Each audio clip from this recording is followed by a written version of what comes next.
a distinguished professor of meteorology, the director of the Earth System Science Center at Penn State University, the author of numerous books. His most recent, The Madhouse Effect, How Climate Denial is Threatening Our Planet, Destroying Our Politics, and Driving Us Crazy. His website, michaelmann, MANN.net, and you can tweet him at Michael E. Mann with 2 N's. Dr. Mann, welcome back. Thanks, Tom. Good to be with you. I wanted to discuss these 2 articles from, one is in the Washington Post and the other is in Tech Times, that raise this kind of day after tomorrow scenario. Obviously nothing like the movie. I mean, the movie was, you know, climate change shuts down the Atlantic circulation, which brings heat to Europe and the northeastern United States. And, you know, in the movie it took like, what, 3 days or something for the whole world to freeze up. But yeah, the movie was a caricature, no question about it. Yeah, exactly. But the underlying science behind that, I mean, the headline in this piece by Chris Mooney, one of the most worrisome predictions about climate change may be coming true. And he starts out by quoting Hansen from 2 years ago. And then the other one is by Jean-Pierre Chigny, C-H-I-G-N-E, and it says Atlantic Ocean circulation is at its lowest point in 1,500 years due to climate change. What's going on with this, and what could be the fallout of this in the real world, not in fiction? Yeah, so as you alluded to, in the movie The Day After Tomorrow, which sort of popularizes an extreme version of this scenario, and it's truly a caricature of what the science has to say, but there is a grain of salt, grain of truth, rather, to the scenario outlined in the movie, and indeed it does involve salt, which is to say that the melting of all this ice is leading to a freshening of the waters in the high latitudes of the North Atlantic. That's a reduction in salinity. That's right, a reduction in salinity, and that actually lessens the density of those waters. It inhibits the sinking motion that actually drives the global conveyor belt, what we call the conveyor belt ocean circulation, this warm current that travels north into the higher latitudes of the North Atlantic, warming Europe and parts of eastern North America beyond what, the levels of warmth that they would otherwise experience. And it's also part of the reason that we have such productive sea life in the North Atlantic. It's literally the world's most productive natural fishery. And that is true in part because of what we call the convection, the stirring of those waters that brings nutrients up from below and supports that food web. If this ocean circulation were to collapse, then it could potentially shut down that food web, and we would lose an incredibly important source of fish, which helps feed, a growing global population. More than 25% of the people on this planet get their primary source of protein from fish. And so this would be a real threat if it were to happen. Now, the thing is, if you talked to climate modelers even 5 or 6 years ago, they would have told you that this scenario isn't likely to play out for another century or so. Well, 3 years ago, we actually published an article in Nature Geoscience, the journal Nature Geoscience, that showed that this pattern of ocean circulation is already slowing down. And these latest papers that you refer to have now provided further evidence that this is indeed the case. So something that we didn't expect to happen for the better part of another century is happening already. Now, why might that be? Well, part of what feeds this freshening is the melting of ice. And the Greenland ice sheet is losing ice, is melting ice earlier than we expected. And so as Greenland loses ice earlier than the models projected, and that adds to global sea level rise, by the way, that's also freshening these waters and leading to a slowdown and maybe ultimately a collapse in this ocean circulation pattern earlier than we expected. Another example of how uncertainty isn't our friend here. Many of the impacts of climate change are playing out faster than we expected them to.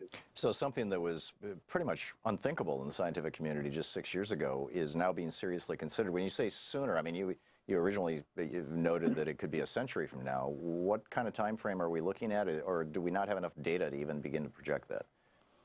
Well, one of the problems here is this is a potential tipping point in the climate system, which is to say it can happen very abruptly once it starts to happen, and you don't know exactly when that's going to be.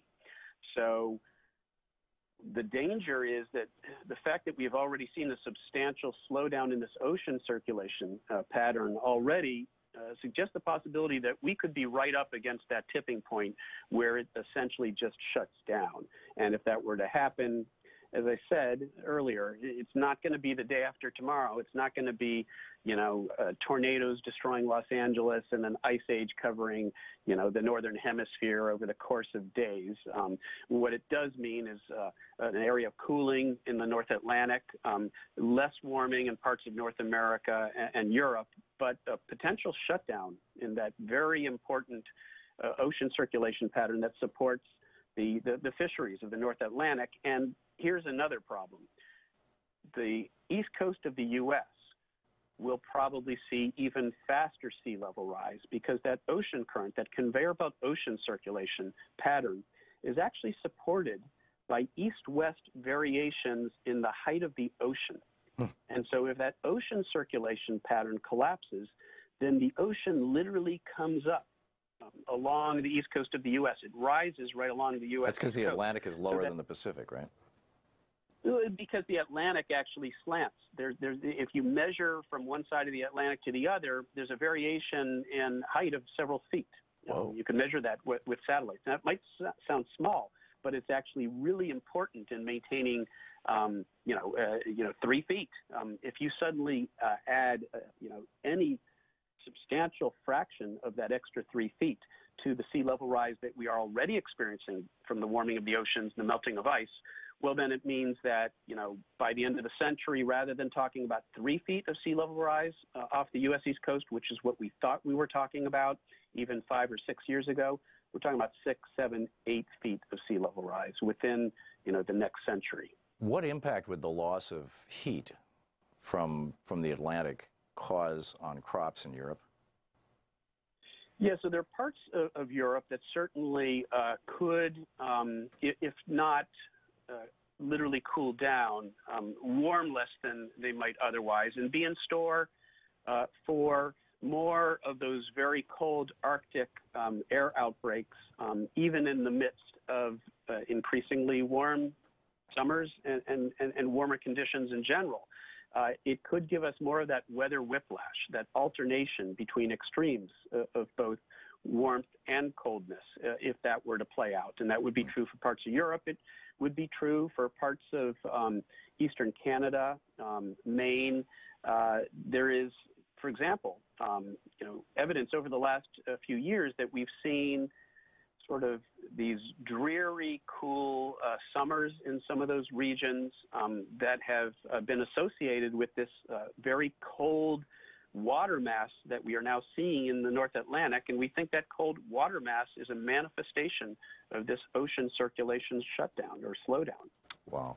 So, back in the early 19th century, there was the so-called year without a summer in Europe, and over the entire northern hemisphere, I guess, as a result of a volcanic eruption in one of the Southeast Asian islands, and that led to riots, to small, famines, not a widespread one, but and that in turn led to some really consequential political change in Europe. If I'm remembering my history correctly, is that the kind of thing that could come about as a consequence of the shutting down of this current? Yeah, but it also gave us the novel Frankenstein. Seriously? Mary Shelley wrote that novel on Lake Constance in Switzerland that summer. It was a very dreary, cold summer, and she spent it indoors writing Frankenstein. And in fact, the morbid sort of story itself draws from sort of the very dreary conditions that she was experiencing. Yeah. So these events can have profound impacts on culture, but obviously on human civilization. That was caused by a major volcanic eruption, the eruption of Mount Tambora in 1815, which did indeed cool the planet perhaps by only a few tenths of a degree Celsius, but there's some regions that saw even more cooling because those volcanic eruptions don't just cool down the planet, they change the pattern of the jet stream. But unlike a volcanic eruption, this would not go away, right? That's right. And just like a volcanic eruption can change the pattern of the jet stream, we are seeing climate change now change the pattern of the northern hemisphere jet stream. We've talked about this before, the melting of the Arctic sea ice Increasingly now, it seems to be causing these very unusual sort of meanders in the jet stream that give us a very persistent weather extremes in both the winter and the summer. And so even as the planet warms up and we see all of the negative impacts of that overall warming, we could also see increases in a variety of weather extremes associated with these more subtle impacts. And again, these are things that we didn't foresee. They're not things that we could have predicted 10 years ago, but they are happening now. And it's a reminder that uncertainty is not our friend, that there are surprises in store when it comes to human-caused climate change, and these are not going to be welcome surprises. Wow. I hope somebody is whispering about this or yelling about this to Scott Pruitt and Donald Trump and the others. We're doing our best. Yeah, God bless you. Dr. Michael Mann, he is the Distinguished Professor of Meteorology, the Director of the Earth Science Systems Center at Penn State University. His book, The Madhouse Effect, is absolutely brilliant. You need to check it out. MichaelMann.net, M-A-N-N.net is his website, and you can tweet him at Michael E. Mann. Dr. Mann, thank you.